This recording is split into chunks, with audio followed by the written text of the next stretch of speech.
Hello viewers, আসসালামু আলাইকুম। Urmi kitchen with ব্লগে আপনাদেরকে স্বাগতম। এখন আমি টাকি মাছের ভর্তা তৈরি করব। তার জন্য কতগুলো টাকি মাছ আমি খুব ভালোভাবে ধুয়ে নিয়েছি।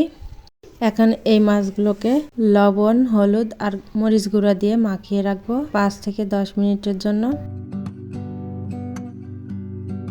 কিছুক্ষণ লবণ মাখিয়ে রাখলে মাছের ভিতর খুব ভালোভাবে লবণ চলে যায় আর মাছটাও খেতে ভালো লাগে।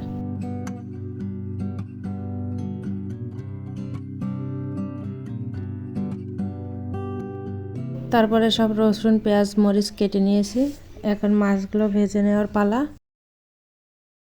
প্রথমে কড়াইয়ে তেল দিয়ে দিয়েছি। তেলটা পর্যাপ্ত গরম করতে হবে, না হলে মাছটা লেগে যায় কড়াইয়ের সাথে।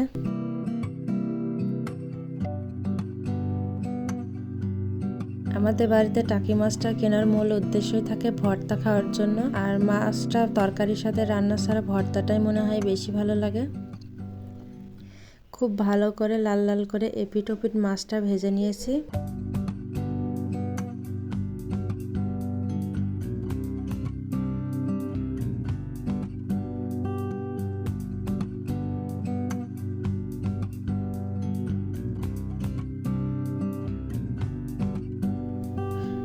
এই টাকি মাছের ভর্তাটা যখন তৈরি করবেন অবশ্যই একটু বেশি করে তৈরি করবেন, না হলে কিন্তু আফসোস করবেন, আপনার ভাগ পর্যন্ত নাও পৌঁছাতে পারে।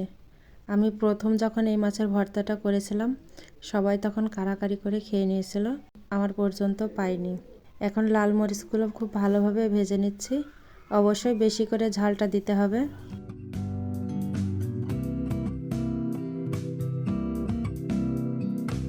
আমি লাল মরিচ ভেজে নেওয়ার পরে এখানে কতগুলো কাঁচা মরিচ, পেঁয়াজ কুচি আর রসুন কুচি ভেজে নিচ্ছি।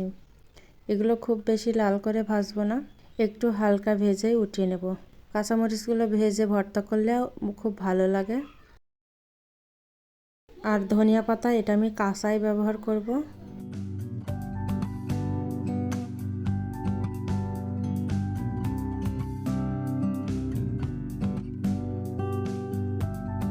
তারপর মাছের কাঁটাগুলো এক সুন্দরভাবে বেছে নিচ্ছি।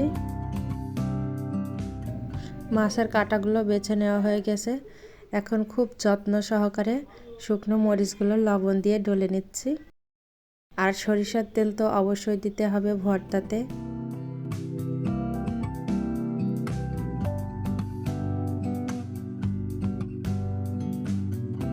বাকি মশলাগুলো দিয়ে দিচ্ছি, কাঁচামরিচ, রসুন কুচি, পেঁয়াজ কুচি, এগুলো সব একসাথে ডলে নেওয়ার পরে ধনিয়া পাতাগুলো দিয়ে দিলাম। সরিষার তেলটা একটু বেশি করে দিতে হবে, আর ঠিক এইভাবেই হাত দিয়ে ডলে ডলে নিতে হবে।